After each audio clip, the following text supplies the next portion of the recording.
Magandang araw sa inyo mga kapatid. Ito po ang Minuto kay Kristo. At ako po muli ang inyong mga kasama si Papay Jim ng Radio Veritas Asia. Ikawalong araw na po ng Misa di Gallio at sa ating pong ebanghelyo, nagaling po sa Ebanghelyo ni San Lucas chapters 1 verses 57 to 66. Ito po ay patungkol sa pagpapangalan ni Zacarias at ni Elizabeth sa kanilang anak na si Juan Bautista.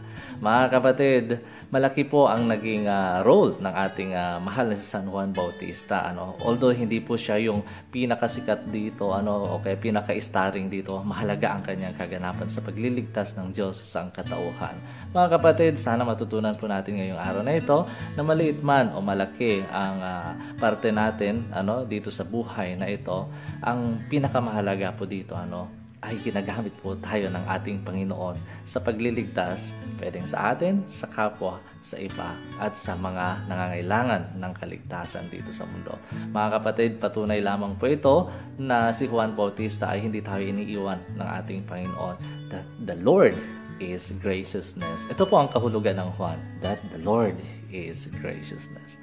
Mga kapatid, kung nagustuhan po natin ang video ito, i-like po natin at i-share po natin. Magandang araw sa inyo.